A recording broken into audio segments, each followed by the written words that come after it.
Ladies and gentlemen, my name is Keith Fleming.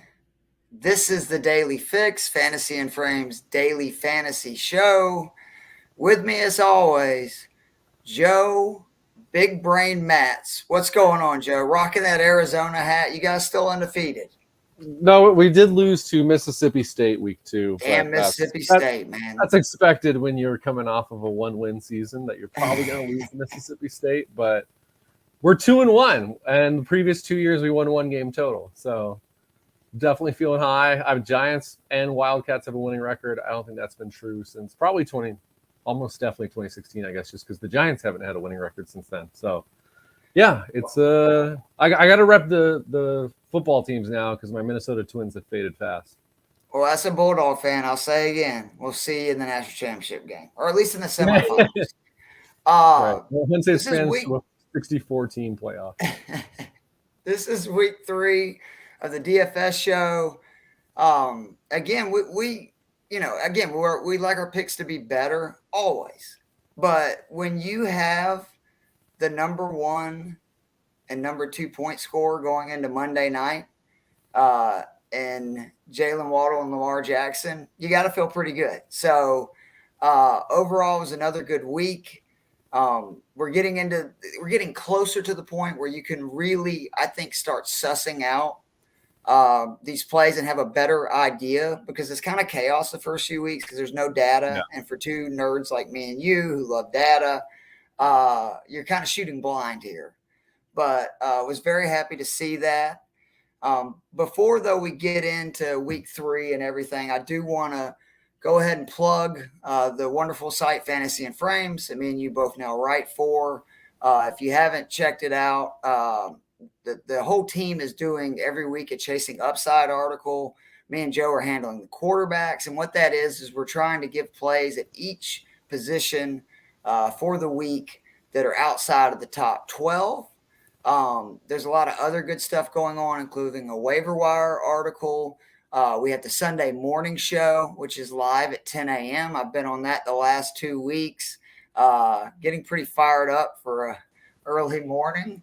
And then obviously we have the podcast network, which it's on Apple and Spotify. We'd greatly appreciate if you guys would follow, rate, review, give us 5 stars, tell everybody how great we are. We'd love that, especially me. And let's get right into this, Joe, because it's week 3.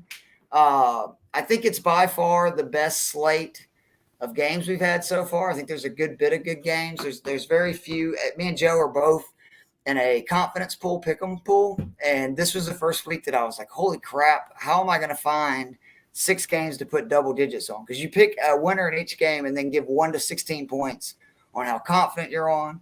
We were just also talking about that we did the eliminator. Me and Joe are both still alive. He took the Chiefs.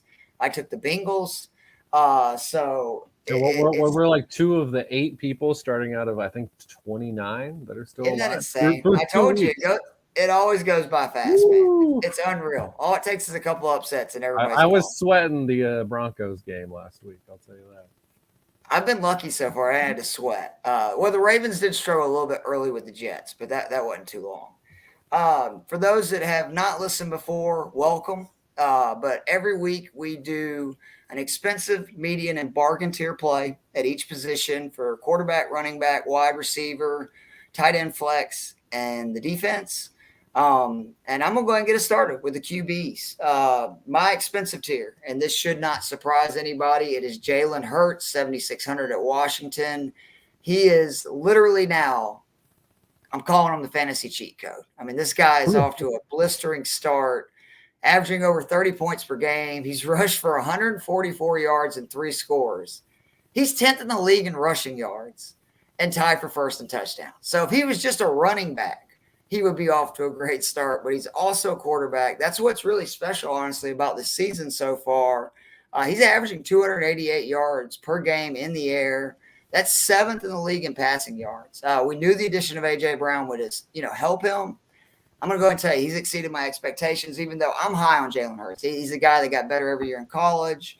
He seems to be doing that in the NFL. And, again, kudos to the Philadelphia front office, kudos to Miami's front office for surrounding these young, talented quarterbacks with guys that were going to help them immediately, and it's paying dividends for both of them.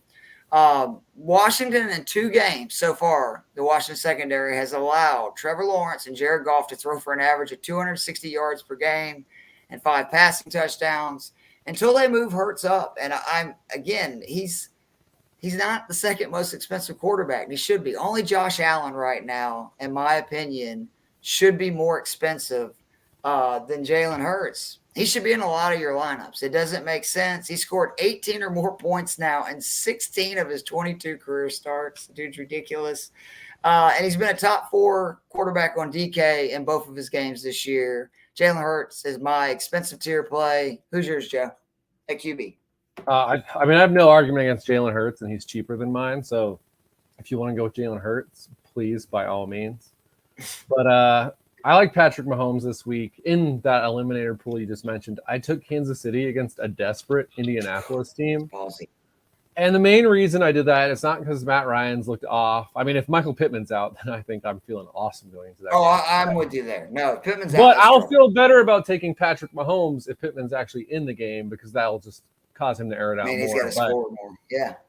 It's Mahomes against the Gus Bradley defense. Gus Bradley was a defensive coordinator in the AFC West every year that Patrick Mahomes has been in the starter.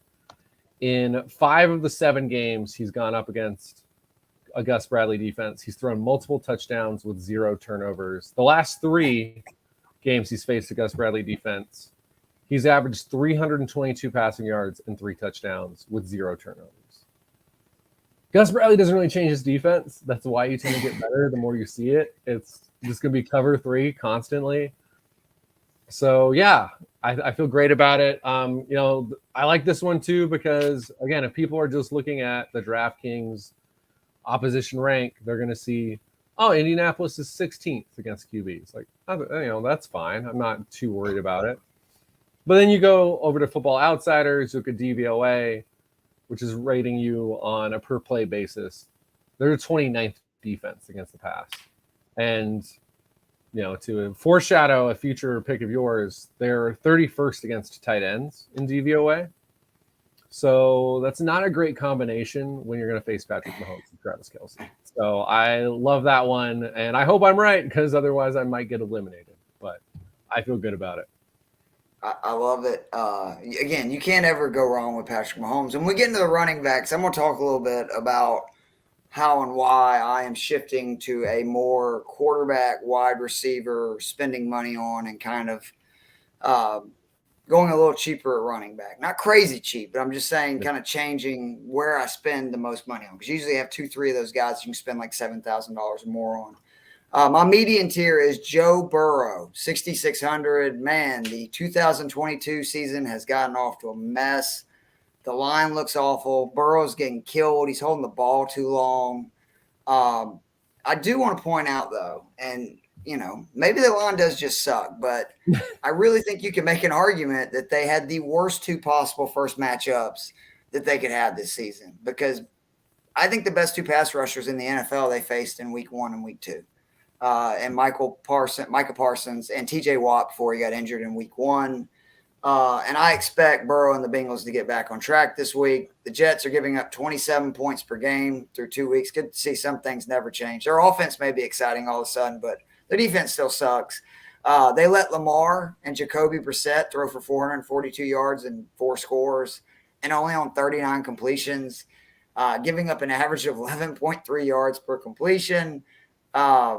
In both games, the Jets secondary has allowed at least 1 reception of 15 yards or more to 4 different receivers. So there's a lot of different ways to make chunk plays against this Jets defense. And more good news for the Bengals. Number 1 receivers, Rashad Bateman and Amari Cooper. They caught 11 passes on 15 targets for 160 yards and 2 touchdowns. Again, no disrespect to Bateman or Cooper are the quarterbacks that were throwing to them, but I think the combination of Burrow and Chase is much better than those guys. Hell, I think you could argue the combination of Burrow and Higgins is much better than those guys. And I just think the offense finally gets it back on track in week 3, which I said this on a gambling podcast I was on last night. This is a must-win game for the Bengals. Like, I don't care what anybody says. You look at the Ravens' schedule. I know they could maybe get in as a wild card starting at 0-3, but I mean, time is now. They need to win this game. I think they will. Burrow 6,600 is my median tier. Who's yours?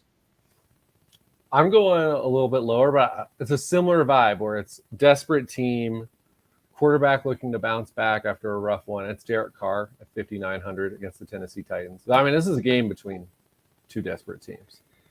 But I like Carr. Reality is he's thrown 37 passes or more in both games. He's thrown multiple touchdowns in both games he's played. Obviously, the big issue was it came with 3 interceptions in one of those games. But I don't know what happened to their offense in the second half of the Cardinals game because it seemed like they were cruising for the first half, and then they just seemed to do nothing. But, I mean, I just look at him. I look at the Tennessee defense, which, I mean, looked obviously atrocious against the Bills, which, the obvious caveat is they played the Bills. But, against the Giants, it's not like they didn't know what the Giants wanted to do that whole second half. It was run it with Saquon, and they did that with ease. So I feel like, again, this is a defense. I don't think they're particularly impressive in any facet. I kind of think whatever you want to do, you will generally be able to do against Tennessee, who, again, is missing their best pass rusher, Harold Landry. He's out for the entire season. Again, going PFF. This didn't work out for me last week when I went all in on Devontae Adams, but he is once again the number one matchup advantage wide receiver versus opposing quarterbacks on PFF, and Hunter Renfrow is third. So that shows you how. We finally maybe get some Renfrow this week. That's how little PFF thinks of the Tennessee Titans cornerback. So yeah, if you're telling me that Derek Carr is in a must-win game and his receivers are going to have a huge advantage over the opposition, we'll feel pretty good about it. Don't you think it's fair to say too that because Henry just doesn't look like the back he was, the defense is on the field a lot more than they have been in previous years. And I mean, just as a Falcons fan, I don't want to bring up 28-3, but I'm going to. The big reason that defense fell apart in the second half was they were gassed. I mean, when you're on the field all the time, it wears you down. It's easy to make, big plays. I think the Titans are falling into that. They've been a defense in the past that they've controlled the clock. They've kind of always given their defense good breathers on offensive possessions, and that's not really happening this year. No, it's definitely not. I mean, I think Derrick Henry ran for like 12 yards in this game last week. He looks old. And I mean, it's like what we said. You can't give a guy that many touches. We talk about, we've been talking about this for 3 years. We've been doing this podcast that you reach a certain amount of touches, especially in a season, they fall off a cliff. I mean, it's happened to everybody. It's like Father Time. My bargain tier, Jared Goff. He's not received very much praise for his play so far this year. 6 touchdowns, 1 interception. But it really should not surprise people that this offense is humming. Since the change in play callers last year for the Lions, in his last 9 games, 19 touchdowns to 4 interceptions. Were you aware of that? I didn't know that until today, Joe. 19-4? No, I was not aware it was that big of a divide. Not to mention, Goff has been the QB of 2 top 5 offenses in his career while he was QB in LA, so it's not like he's done this before. And now he's playing a Minnesota D that just gave up 300 yards through the air to Jalen Hurts. His first game over 300 yards since October of 2021. This is projected to be the highest scoring game of the week, which, me and you are big time on that in DraftKings. Give me the shootouts. A lot of guys have a chance to score points, which if it holds true, it's good for all the players you choose from this game. I really like Goff at that price in a dome. I do think both of these offenses are going to score points. Goff at 5,700 is my bargain tier play. I like it. I mean, I think that offensive line, even though they were a little banged up in that last game, really they're doing work. I mean, I think this is, obviously people probably would think of this as more of an argument for DeAndre Swift, but 3.8 yards per carry the Lions are averaging pre-contact. That's unbelievable. When you told me that stat last week, I was like, holy crap. And that's the sort of thing, too, you need for a quarterback like Jared Goff, because when the run game is that much of a threat, that's when he thrives. That's when he was at his best with the Rams, when Todd Gurley was going off. Yeah, exactly. So I like that pick. I'm going basically as cheap as you can get. $5,000. Geno Smith against your Atlanta Falcons. You son of a bitch. I have you guys winning this game, but I think Geno can play well. I mean, last week was not great. He only scored 7 points. That's against San Francisco. That's one of the top 5 defenses in the league. And Geno also, he got undercut by his team deciding to do a running back pass from the 8-yard line. Anyone who saw that, it was one of the funniest plays I've ever seen. They lined up with 3 running backs in the backfield, direct snap to DJ Dallas, who rolled right and threw it straight into a defender. Like, just a duck that barely. You would think Pete Carroll would have learned his lesson, Joe, about just run the damn ball when you're near the goal line. Yeah, you'd think, or at least again, keep it with your quarterback who's actually playing pretty well. Week 1, 2 touchdown passes, came through with 17 points. That's the sort of thing I'm looking for this week, and even this last week, 24 of 30 for 197. That's not setting any alarm bells off that you're afraid of Geno Smith now, but he's been a capable quarterback. PFF has him as the 6th highest graded QB through 2 weeks. So Geno's been all right, and he's been building up some rapport, especially with Tyler Lockett this last week. So I think against an Atlanta Falcons defense that's not very good, I think he has a solid game, and if he gives us 15, 16 points at 5,000, we're feeling good. All right, real quickly before we get into the running backs, I went back and looked at the first 2 weeks, Joe, and what I was most concerned with, or what I wanted to focus on, was the top 5 point scores at each position and what did they cost. And it is kind of startling how much variation there is at running back compared to the QB and wide receivers. For starters, there is officially right now 32 players who are averaging 19 points or more. 5 are running backs, 14 are wide receivers, 11 are quarterbacks. There's 2 tight ends, Andrews and Kelsey. But going to the top 5 pricing for running backs, you got JT the first week, DeAndre Swift at 6,800. Then you had Barkley 6,100, Patterson 5,800, Hunt 5,700. Week 2, again, you have your CMC at 8,900, Chubb at 7,100, even Jones at 6,800. But then again, 5,800, Pollard 5,700, Montgomery. The quarterbacks, first week, you had Mahomes 7,700, Allen 7,800, Hurts 6,800. So there's your top guys. Second week, again, Lamar 7,400, Hurts 7,300, Allen 7,900. Again, most of the top guys. And then the receivers, it's just top guys. I mean, week 1, Justin Jefferson 7,800, Cooper Kupp 8,500, Devontae Adams 8,100, Jamar Chase 7,100. The one outlier, Michael Pittman at 5,500, who we talked about on the week 1 podcast that he was way too low and he should be in basically every lineup, and he went off. Week 2, again, very similar. Stefon Diggs, 7,700. Tyreek Hill, 7,100. Jalen Waddle, 6,400. St. Brown, 6,500. Kupp, 9,900. It's making me reevaluate running backs, and you're going to see that today with my play because, again, half of the top 10 guys at running back or top 5 guys the first 2 weeks at running back, their price range was 5,700 to 6,100. So you're going to see this week, and at least until this trend changes, my top tier backs be a little bit lower, and that is on purpose. David Montgomery, 5,900 is my expensive tier play versus Houston.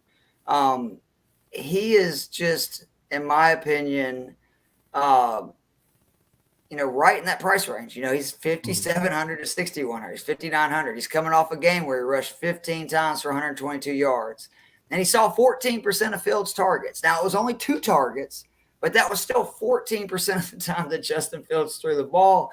He's seen 20% of, this is unreal, the 19 pass attempts that Justin Fields has made so far. Granted, I know that the first game was in a monsoon versus San Fran, but he threw it 12 times in a game they were down double digits almost the entire second half. It's bizarre. I know the line sucks, but, I mean, it's like, what is going on? The Bears are obviously showing you they don't want to throw the ball. They don't want to get their quarterback hurt. I mean, I understand that, I guess, if you're just in a tanking mode. But he's facing a Texans run D that's given up over 5 yards per carry on 71 rush attempts so far this season. I love Montgomery at 5,900. I think he has every bit of a chance to go bananas. As most of those guys in the expensive tier. And unless something changes, he's going to have as many running opportunities, or at least the Bears will, as any team, because they are not throwing the ball. So Montgomery at 5,900 is my expensive tier running back. I love that one. He's my mid-tier running back. As you said, your strategy now is to go very low at running back. So he's a normal kind of mid-tier for us. So I think he's probably my favorite play at running back this week. So I'm all in with you on that. A week after I told you Khalil Herbert was about to win that job. Good call, Keith. I think Khalil Herbert's good. I just think David Montgomery is also I good. do too. But that was my whole. That was my one worry there. Is I was like, oh, Montgomery's still like a good running back. But so, speaking of the team that David Montgomery just ran over, I'm gonna say Leonard Fournette does the same this week. I love this. Yep. I mean, we've seen Dalvin Cook went for 90 yards and he broke 100 total yards against Green Bay in their first week, and that was with Justin Jefferson kind of dominating that game. So he's catching a 20-yard pass every time you looked on the TV screen. And then David Montgomery, 122 yards at 15 carries. That's absolutely ridiculous, especially in a game where, they couldn't pass the ball and didn't even really try to. Could be deja vu, though, right, with Tampa this week? Yeah, I mean, you've got a Tampa Bay team that is going to be without Mike Evans. And, I mean, keep in mind, right now, through 2 weeks, Leonard Fournette has the second most touches of anyone in the NFL. He's second in carries behind Joe Mixon, and he's second in touches. So much from being fat coming into the right, yeah. They've clearly worked him into shape, I guess.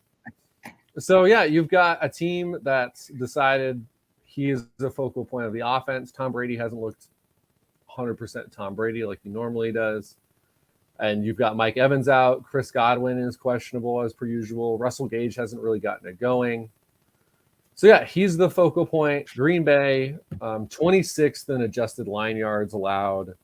Not a surprise. Again, they just let David Montgomery run for 8 yards a carry. So, give me the guy who's going to get 20-plus touches against a team that's been awful against the run. And it's not new. This is not like, oh, wow, I can't believe Green Bay's bad against the run. I mean, what was it? Since the Niners NFC Championship game where Jimmy G threw 11 passes. So, this is a years-long thing. It's not going to change this week. And it's not even that expensive. Like, that's the thing. You say you're going cheap. I mean, for a normal week for us, the top running back, our expensive tier being 6,500 is cheap. So, you could load up with him and Montgomery, and that's an average of 6,250? 6,100, you're in a good spot. Absolutely. So you got anything you want to add on Montgomery since he was your median tier? I mean, like we just said, 8 yards a carry, and in a game where, I mean, look, they've proven they're going to continue to run the ball in games that they're losing the entire game. And you don't see the Texans getting up 14, right? Yeah, I mean, as we'll see, I kind of have a shocking number of players in the game between the Texans and the Bears. My picks this week, but I would be surprised if the Texans just came in and, I mean, if they came in and blew anybody out. So, I love Montgomery. All right, so my median tier play is Michael Carter, 5,200 versus Cincy. He's basically splitting the work with Breece Hall, which we knew that. Going into the season, we kind of knew that was the deal. So you might ask, why go with Carter? It's not just because he's $100 cheaper, but that does help. When you got two guys that are getting basically equal opportunities, it's kind of good to go with the cheaper one when they're averaging about the same points. But he's a target machine. He's following up on his insane 9 targets week 1. He had 5 more in week 2, to where Breece Hall, who had 10, only had 1 in week 2. So it is clear that Michael Carter is going to be the receiving back of the two. The Bengals struggled with Tony Pollard, similar back in the run and pass game last Sunday. And then don't forget, last year, and I know it's a different season and everything, but it ain't that far in the rearview mirror. Last season, Carter caught 9 passes on 14 targets against this Cincinnati Bengals defense in the Meadowlands versus the Bengals for the Jets. And he had his 15 carries, 172 total yards, and a touchdown. Is by far the best game of his career. So I know he's not going to see the snap count they did last year, so he's not going to get that amount of touches. But he could do similar damage in the passing game, especially because, again, I think the Bengals are going to roll. The Jets are going to be down, and it's going to mean a lot of pass catches for Michael Carter. So at 5,200, I think he's a good median play. Who's your bargain, buddy? Yeah, I was having a tough time between deciding Michael Carter or Damien Pierce for my lower tier guy. And so when you took Michael Carter, that made it pretty easy for me. Damien Pierce, who, I think everyone kind of freaked out a little bit week 1. He only played 29% of the snaps. Not me, Joe. League I guy. knew. Yeah, I got to stick with my boy. I'm going down with the ship. As long as you assumed the Houston Texans, their leadership hadn't completely lost its mind, you knew they would realize, hey, Damien Pierce is a little more talented than Rex Burkhead. The upside's higher there. And yeah, we saw him then take a majority of the snaps and carries in week 2, 15 carries for 69 yards. Very solid showing from him. And now he's facing the Bears. And David Montgomery wasn't the only person who ran well in that Sunday night game. Aaron Jones, 132 yards on 15 carries. So that's 10 more yards than Montgomery ran for. And Montgomery had a crazy game. A.J. Dillon brought in another 60, so they ended up giving 193 yards purely on the ground to those two players. So again, I think this is a game. I actually think the Texans probably win this game. So that makes me feel even better about Damien Pierce. That's scary because that means we both picked him on the sheet. So that's probably a loss. So again, I think there's a real upside here where, again, Montgomery, I think, is seeing a heavy amount of usage regardless of how the game plays out based on what we've seen so far from Chicago. But if the Texans are in it and or winning, which I think they'll at least be in it, then yeah, I think Damien Pierce he's again, I think we said this week 1, it didn't work out because for whatever reason they were going Burkhead then. But he's kind of that guy where you look at the bottom end of like, who do I feel like I'm not just taking a total shot in the dark, right? And is cheap at running back, and he's kind of that bottom tier again at 5,000. So again, yeah, I think there's good if you want to do that strategy, and I do think there's some higher end running backs that I feel really good about, and we'll get to one of them in my flexes. But yeah, I really think if you want to go low at running back, there are some good options with the guys we've laid out here. And Damien Pierce, I think this is the first defense he's played this season that I feel like he really has a chance to go bananas on. No offense to the Bears, but I don't think they're the same level as the first 2 defenses he played.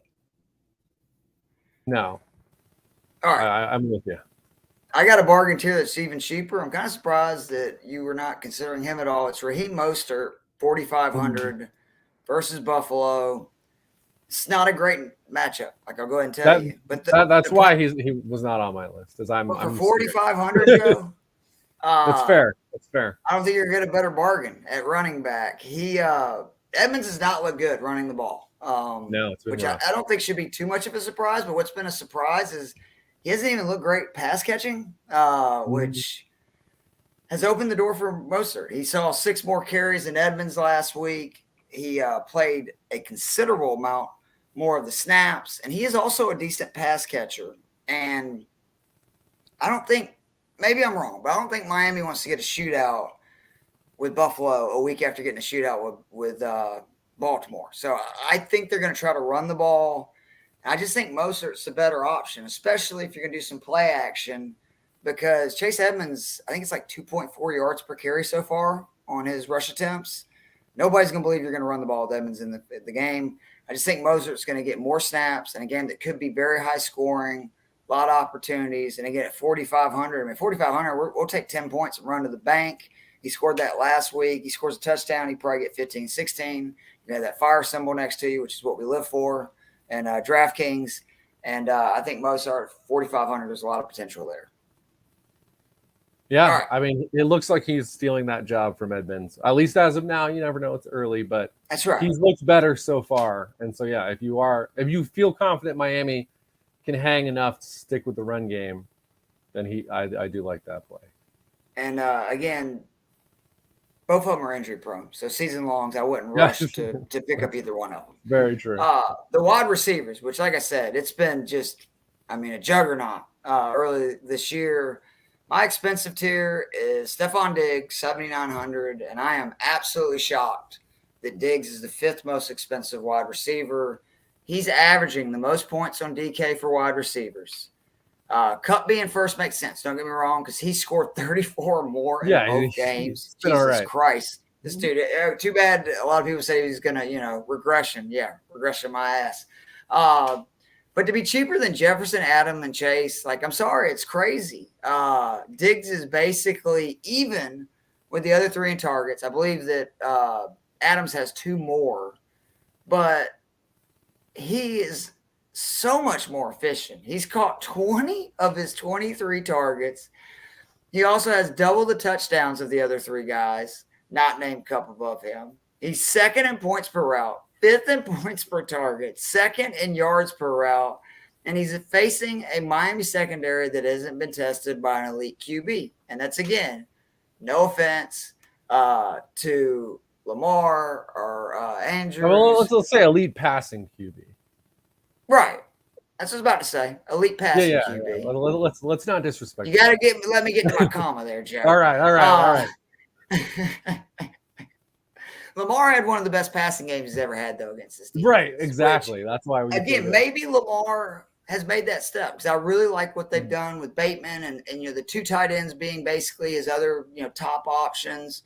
But when he's averaging 15 yards per completion and 12 yards per attempt, I mean, what is Josh Allen going to do against that secondary? And I'm going to start spending on one very expensive wide receiver in just about every lineup. And I feel like Stefon Diggs is a steal at 7,900 when, again, other than Cooper Kupp, who's like almost $2,000 more. You can't go wrong, especially I think he arguably has the best matchup of the other 3 too, Chase Adams and them. So Diggs 7,900 is my expensive tier option at wide receiver. Joe, who's yours? Oh, I'm 100% with you. I just think the price difference, I'm as lost as you are as to why that exists. Because, he's been the best fantasy receiver. He's 2nd in receptions, 2nd in yards, and 1st in touchdowns among receivers so far this year. Like, the only argument I could see is like, oh, Gabe Davis is back. Maybe he takes some targets away. He had a pretty good game 1, too. In week 1, he was fine. He had 8 targets. He went off. Gabe Davis had 5 targets. He also went off. I mean, this offense is humming. And that was with Jalen Ramsey on him for most of the game. Yeah, exactly. Miami is 31st right now in pass defense DVOA. We saw Rashad Bateman. I believe he had 100 yards. He did. I mean, he had a 75-yard touchdown. So, yeah, this Miami defense, they look good against the run. They absolutely throttled the Ravens when they ran with anyone not named Lamar. Patriots couldn't get anything going. So, yeah, if you're telling me, oh, you're going to limit the Bills' run game, great. Like, even better. Just throw the ball to Stefon Diggs. Yeah, being 5th is just wild to me. Like you said, if you want to have Kupp and Jefferson ahead, I guess, like, sure. Again, it's Jefferson against Detroit, who's a defense we don't really believe in either. But, yeah, he's $700 cheaper than Adams, $400 cheaper than Chase. I like all these guys have pretty good matchups, honestly, this week. But the fact that he was the number 1 receiver through 2 weeks, and he's $2,200 cheaper than Cooper Kupp. Yeah, it's his ownership. Apparently, believe it or not, he has not been high owned. No, he will be this either week, and that is actually his projection's still not that high. Oh, great! I hope it's just he's not a popular player, compared to like Jefferson and Kupp and stuff, where people just want to have, it's like trading cards or jerseys where people are going to get, the cool guy or whatever. But he needs to be in your lineup. My median tier and bargain tier are both around the same price, but they're both basically borderline bargain tiers. Let's start with the median, and it's another guy that I think should be in every lineup. Noah Brown, 5,400 at the Giants. Through 2 games, he is outscoring on DraftKings the following wide receivers. Ooh. Mike Williams, Deebo Samuel, Tyler Lockett, Marquise Brown, Mike Evans, Terry McLaurin, Brandon Cooks, and his teammate CeeDee Lamb. He scored double figures in both games. He's seen 14 targets in those 2 games. And while many were concerned about Dallas's offense with Cooper Rush at QB, which, again, is a legitimate concern, Brown had a better game in week 2 than he did in week 1 with Dak. He's number 1 among wide receivers in the NFL in dominator rating and number 2 in target premium. He's 17th in QBR rating per target, and just under half of those targets were from Cooper Rush. So he did a lot of that with Cooper. With his 2 double-digit games this year, Brown has scored double figures in every game in his career that he's played at least 85% of the snaps. Now, I'm not going to lie, that's only 3 games. But I did go back and look. The only other game in his career that he played 85% of the snaps, he did score double figures. And Joe will tell you better than I can that the best thing Brown has going for him is he's going to be paired up against either the Giants' number 2 or 3 corner. So why don't you go into a little bit of that? Because I know you know a lot more than I do. Yeah, it's not great. Again, we have Adoree Jackson, who's a very good cover corner as our number 1. After that, Darnay Holmes, he played better in week 2 than he did in week 1, but he was the guy who, if you watched any of the Giants game, our buddy Kyle Phillips, the rookie wide receiver out of UCLA, got over 60 yards. 39% of snaps. He had a holding penalty on the last drive that almost cost the Giants the game. Darnay Holmes is not someone you want to trust. I'm not sure if Aaron Robinson's going to be back yet. He had his appendix removed a week ago. That's why he played well in week 1, actually, but then that caused. No, I can't believe though that they're even questioning. It's just like with Herbert; these guys are nuts. I mean, the Giants' whole thing through 2 weeks, and it's going to be consistently with Wink Martindale, is they're trying to get pressure to hide the fact that they only have 1 good corner. Right. So if they get that pressure, Giants could be in good shape. If they don't, there's going to be guys open, especially, if they're not being covered by. But again, Brown being number 1 in the NFL and dominator, you got target premium means that he is basically allowing easy passes for his quarterback, which is great when it's Cooper Rush. All right, who's your median tier wide receiver there, Joseph? I'm going with old reliable Brandon Cooks. He's down here. He is old reliable on this podcast. Yeah, I mean. And he's continued it this year. Obviously, the points haven't been big yet, but tied for 9th in the league in total targets, 22 through 2 weeks. He's had at least 10 both weeks. Again, he's going to see heavy usage. 11th in unrealized air yards, which tells you that, Davis Mills needs to pick it up. Yeah, the possibility is there for a much bigger game than he's had. He hasn't scored a touchdown yet, which has hurt him. But again, his floor so far has been 9 points. He had 15 last week without scoring a touchdown because he's going to get you, on average, 5 at least receptions a game because he's seeing 10 targets or more a game. The Bears haven't given up a ton of points to receivers yet, but part of that was, week 1, again, they played in a downpour with Trey Lance having his, second start in 3 years. So not a surprise there. Aaron Rodgers spread around. Why am I blanking on his name? Who's the guy who came over from Kansas City? Sammy Watkins. Sammy Watkins had a pretty successful game. Allen Lazard only saw 2 targets. One of them was a touchdown. So, the issue there was it's not like Green Bay wasn't having success. It's Rodgers was having success everywhere, and then Aaron Jones was going crazy. So if you're getting a guy who is going to be the focal point and he's up against this Bears defense, I'm feeling good about it. Brandon Cooks, especially at 5,800. You're not seeing under 6,000 really who are seeing 10 targets every single week. It's been a while since he's been at that price too, which I have to reconsider that. I like that play a lot. My bargain tier is Curtis Samuel, 5,100. I don't know what to say other than just that until he's injured, if he's going to be at this price, he's seen at least 9 targets in both games. He has 5 rush attempts on the year.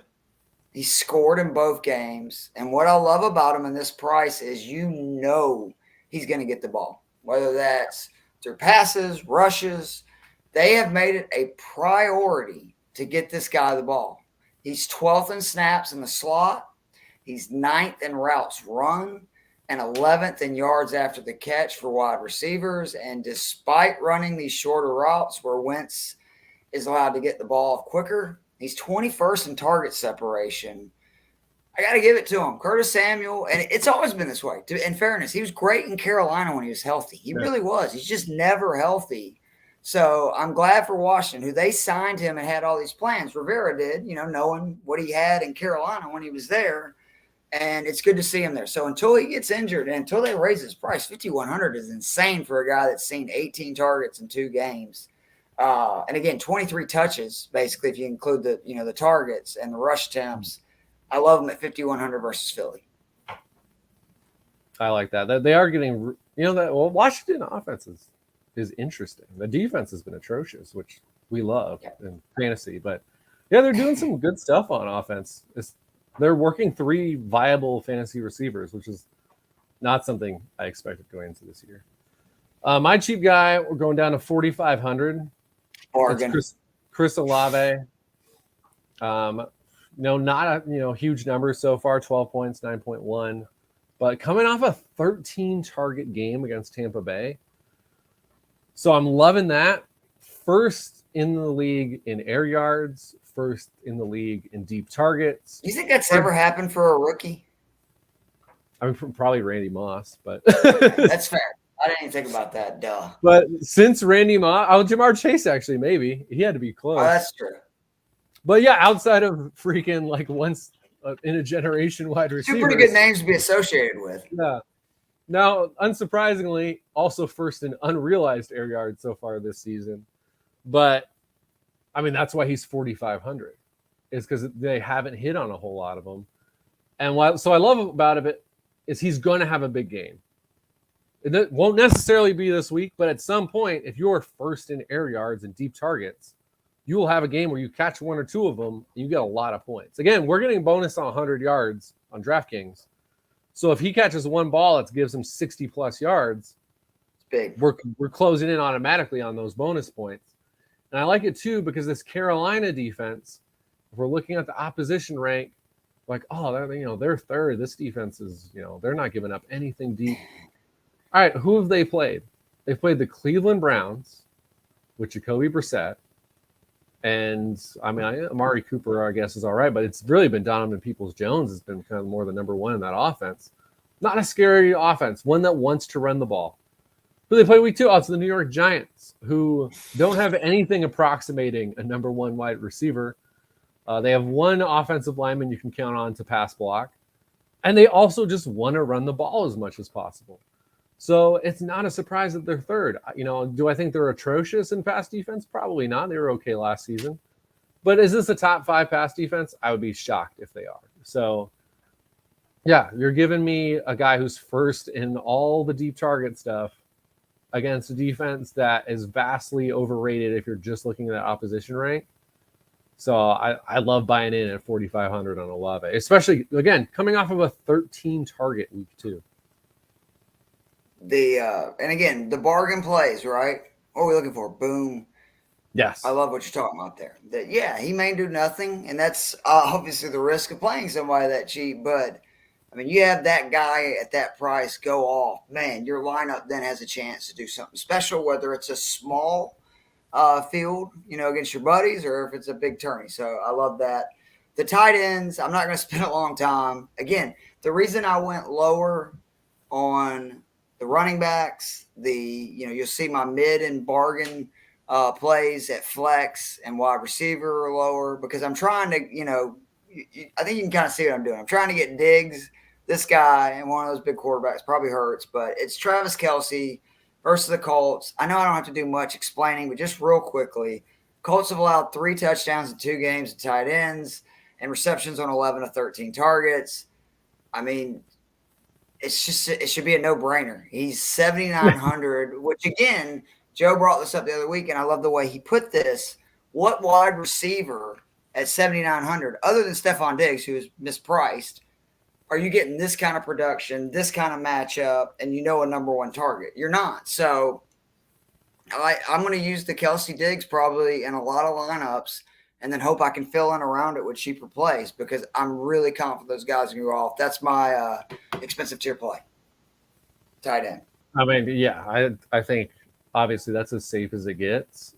And again, week 1, he was my call and it worked out pretty well. Yeah. So don't be surprised, again, especially against a defense that 31st in DVOA because they keep giving up touchdowns to a bunch of tight ends.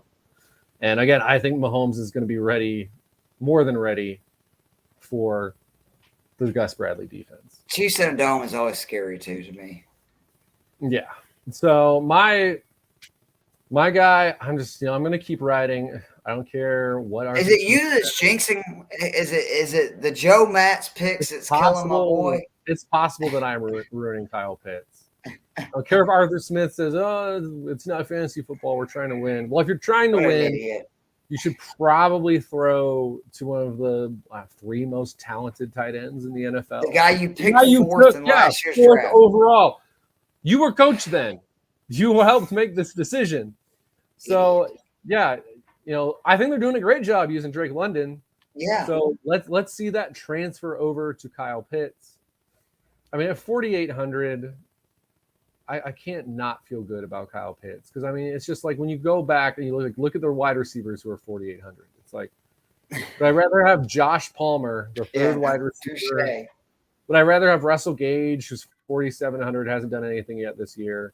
Would I rather have those guys, or again, a tight end who he broke 1,000 yards last year? Am I not wrong on that? Or I'm right on that, right? Yeah. So yeah, give me an 1,000-yard tight end. Seattle so far 24th. Obviously, it's early, but we've seen teams be able to move it against them using their tight ends. I think Atlanta is going to be able to move the ball against Seattle, and if they are, that probably means Drake London's doing well. And I would hope and assume Arthur Smith get Kyle Pitts going. But basically every week that Kyle Pitts is under 5,000, no matter how long it takes, I will continue to just bet on him because the talent is basically the same point you just bet on Chris Olave. But even more so because this is a guy that we've seen do it at that level. I also want to say that I have read locally they are going to eventually move him to the outside. That they really wanted to line him up inside a lot this year, London on the outside. But if they continue to not be able to basically get that going, you're going to see Edwards come off the field, and it's going to be London and Pitts on the outside, which, God, I hope it's this week. And it's we've seen top 10 tight ends flame out before, or early first-round tight ends. But those guys didn't do 1,000. They didn't have 1,000 yards their rookie year when there was no one else on the team to threaten anyone. So now that Drake London is there, he should be easy. Even bigger. So, 27% of the time last year, he was double teamed. To your point, I love it. I do. But if he has another bad week, I'm gonna start blaming you for Pitts' issues this year. That's fair. My median tier tight end, Gerald Everett, 4,400. Man, we were talking about the tight end, right? Because this happens a lot where kind of the middle of their career, athletic tight end, they kind of come on. I know Everett had a couple of good seasons, but man, him and Herbert looks to be just a deadly combination. He's 4,400 versus Jacksonville. Only 3 tight ends are averaging more points per game through 2 games. I'll let you guess who those guys are. One of them's not Kyle Pitts, though. If Keenan Allen is out again in week 3, and it looks like right now, I think they said he might give it a go. So, I mean, that to me sounds like it's probably not going to happen. But if he's out, he's a great play. He went from 4 targets with Allen in week 1 to 10 in week 2 without. I feel confident playing him against the Jacksonville defense that struggles with tight ends anyway. But, man, again, if Allen's out, I think he's almost a must start at 4,400. Because, again, 10 targets last week. And I think that game's going to be closer than people think with the Jaguars-Chargers. So, Gerald Everett's my median tier. Who's yours, Joe? I'm sticking with the guy who worked for us, which is Tyler Higbee at 4,500 against the Arizona Cardinals. Higbee is still seeing huge target share. We were in on him last week because week 1 he saw 11 targets. Last week it was 9, and he was actually much more productive with them this time. 7 catches, 71 yards last week. Now, if we're getting 14 points out of a tight end who didn't score a touchdown in the mid-tier, we're feeling pretty good, especially because he could score a touchdown. And the Cardinals have been awful covering tight ends so far this year. In fairness to them, they've been awful against everything. They have also, they've been awful against everyone for the most, except for the fourth quarter against the Raiders, because God knows what happened in that game. But they played Travis Kelce and Darren Waller. That's tough. It doesn't get much harder than that. But they gave up a touchdown to both of them. They gave up at least 6 receptions to both of them. They gave up at least 50 yards to both of them. If we get the touchdown, then, that's the gravy. But I think we're going to see the 6 receptions for 50 yards at least, and that's given us 11 points. And so if my floor is double digits with a tight end at 4,500, I'm feeling good. If we get that touchdown, we could be hitting 20. So I'm feeling great about him. Now, obviously, he could be very high owned because they're 32nd on opposition rank, so it's not a secret there. So, yeah, I think if again, like you said, if Keenan Allen is out, I think Everett's the lower owned guy who saves you $100. So if Allen's out, I might go with you on Everett. But if Allen's out there, then I'm loving the amount of target share that Higbee's getting. All right, so we share our bargain tier, and we've been high on this dude all summer. Why don't you go ahead and I'll let you handle it. Again, Irv Smith is super talented. It came from Alabama, where in the most loaded like wide receiver group of all time. Pretty good tight end one too. Remember OJ Howard was there? Yeah, he had 700 yards on a team that had Jerry Jeudy on it, that had Devonta Smith, that had Jalen Waddle. Yeah, Irv Smith was going toe-to-toe with those guys and being super productive. Week 1 was obviously, as someone who recommended him week 1. We both did. He had 0 receptions on 2 targets. It was not ideal. But, I mean, they were pretty open about it immediately after that game. That he only played 19 snaps. Yeah, they're working about. He missed most of camp with an injury, and he missed all of last season. So they were kind of just working him back in. And again, it's also a new offense. Week 2, 5 receptions on 8 targets, only 36 yards, but one of them was a touchdown. He actually dropped another one that could have been a touchdown. So that barely that would have been a 60-yard touchdown too. Yeah, so that was going to be a 25-point game if he catches the other one. But again, obviously it sucks they dropped it. But he has that talent where he can run the seam and score a touchdown. He can break tackles and score a touchdown.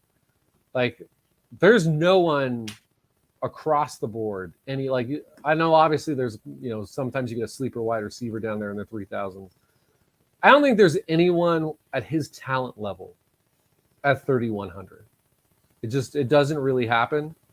So to me, you take advantage of it against the Lions defense, though we don't really believe in any facet. This is going to be a high scoring game. You want at least one player from this game in your lineup, if not multiple. And Irv Smith frees you up to do whatever you want. Yep. Add a second player from that game or to anywhere else in your lineup. If you're spending only $3,000 or $3,100 on a player, yeah, I'm feeling awesome. He's definitely going to – again, I like a number of our tight end picks, but Irv's going to be in some of my lineups because, again – even okay with maybe a double tight end stack where if you went Kelsey Smith. Yeah, Kelsey Smith is a really good combo, I think. So, yeah, again, he frees you up to do whatever you want, and he has the potential for 20 points because we almost saw it just on Monday. So, and his first real action. I mean, his first real action in over a year. Yeah. He's just going to go up in the number of snaps he plays. That's literally what I have in my notes here is this is probably the last time you will see him this cheap if they continue to use him the way that, they used Higbee in the Rams offense. So the flex, expensive tier, Jalen Waddle, 6,800. This is the other guy that I'm shocked has not gone up more. The addition of Hill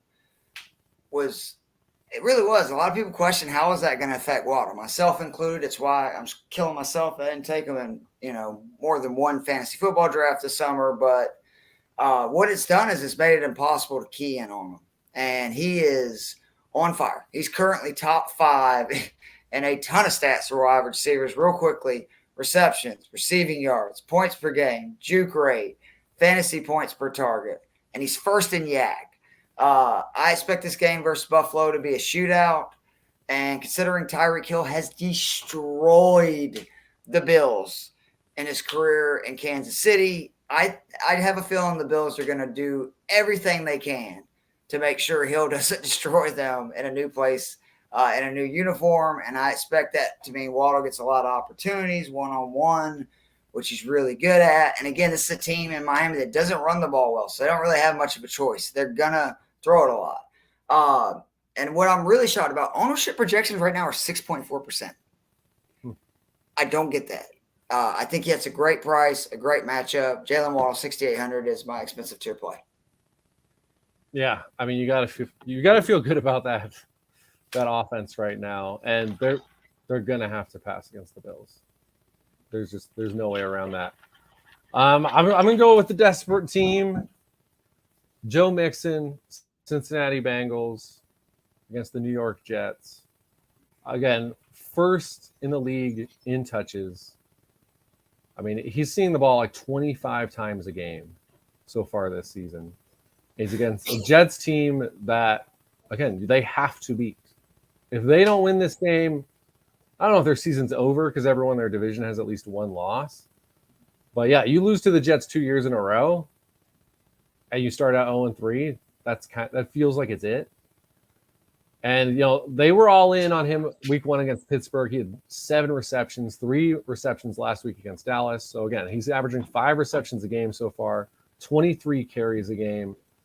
Jets defense, not very good. I think people sometimes have this weird idea because they're like, oh, Joe Flacco's there and the Jets won a game. Like, the defense must have played well. Defense didn't play well.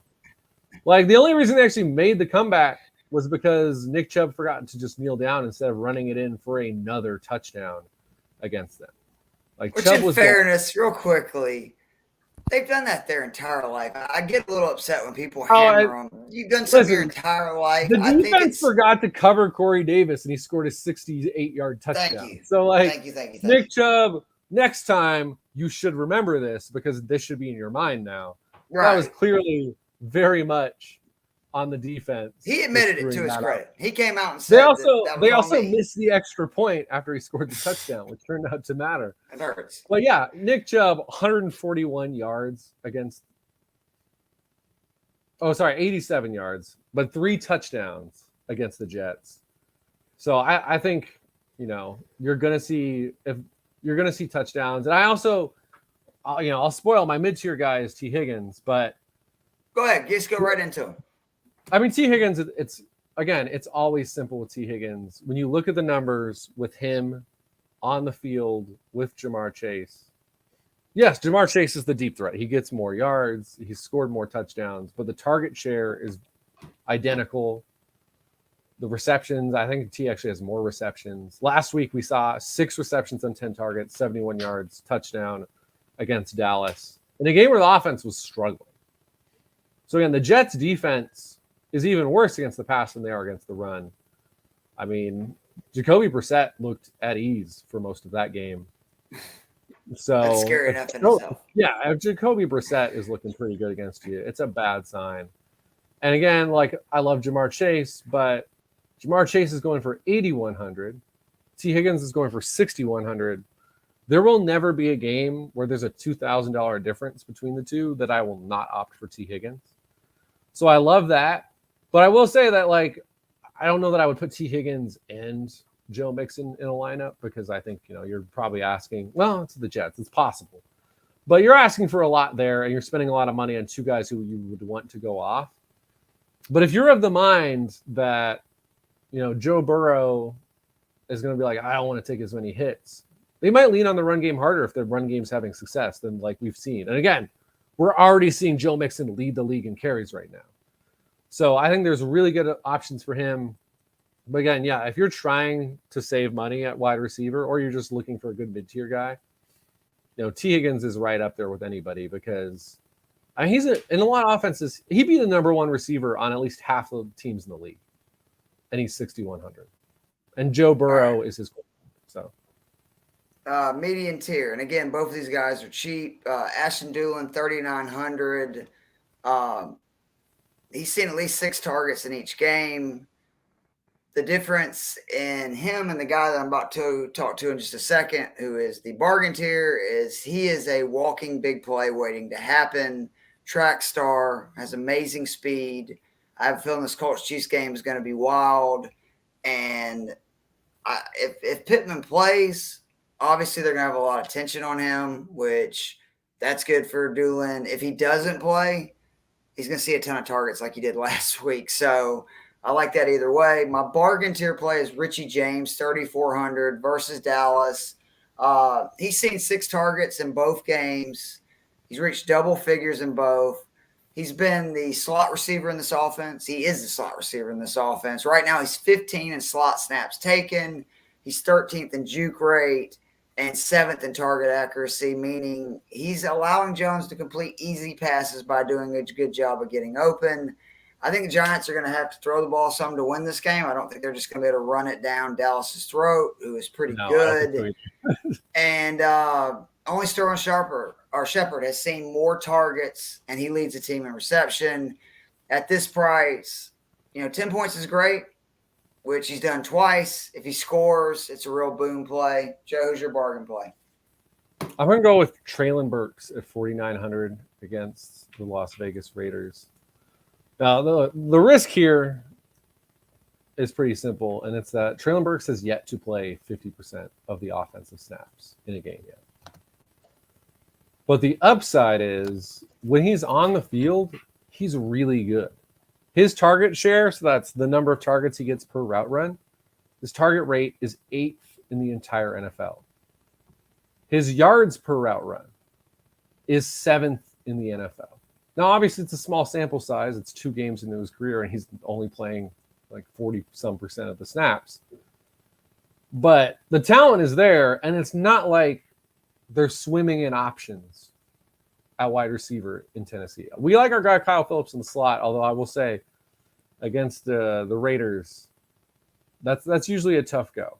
I mean, they've got probably the best slot defense in the NFL. They work in Nate Hobbs and Amik Robertson in there. So that can be a tough go. So that just makes me like him even more. Robert Woods, he's coming off of an ACL injury. He does not look like the Robert Woods of the Rams years. So at some point, they're going to just go, hey, Treylon Burks is our best wide receiver. He should be in all the time. And do I expect him to remain top 10 in target share and yards per route run? Probably not. But that just shows you the talent that this guy has. He was my number 1 receiver in this draft. And then, of course, I got freaked out by some of the stuff coming out of camp. That, he's got asthma and blah, blah, blah. And I didn't get him on any of my teams. And now I'm looking at these metrics like, oh, crap, this guy is going to be a second-half explosion player. So, yeah, I mean, again, the risk is there. That's why I like Olave more, because I know he's going to be out there. But if you're looking for like a combo of cheap receivers, again, a guy who's ranking top 10 in target share and yards per route run is not a bad bet. All right, 30 seconds. Give me your 3 defenses. Defenses, 3,500, Saints against Carolina. I mean, I just watched this Carolina offense. If you pressure Baker Mayfield, the same good things happen. New Orleans has one of the best defenses. They should be able to pull that off. 2,900 Philly against Washington. It just feels like it's Carson Wentz against the Eagles. That's already like kind of a weird vibe there. We saw what this Philly defense can do. Again, Darius Slade, James Bradbury. This is an elite corner combo. They've got a bunch of guys who can bring pressure. I think this is a multi-interception game for Carson Wentz. And down at 2,600, I like David Montgomery. I can't say I like anything else about the Chicago Bears offense. So Houston Texans, the rare play for them, although, again, they haven't played a killer group of offenses, at least thus far this season in Indy and Denver. But they've only given up 36 points on the season. They forced at least 1 turnover, got multiple sacks in both games. They feel like a pretty safe play at 2,600 against an offense that can't do anything but run with David Montgomery. All right, real quick, I want to give my lineup for this week. It's Jalen Hurts, 7,600, Darrell Henderson, 5,700, David Montgomery, 5,900, Stefon Diggs, 7,700, Richie James Jr., 3,400, Jalen Waddle, 6,800, Kyle Pitts, 4,800, Curtis Samuel, 5,100, and the Texans D, 2,600. For me and Joe Matz, this has been week 3 of the DFS. We will see you guys soon.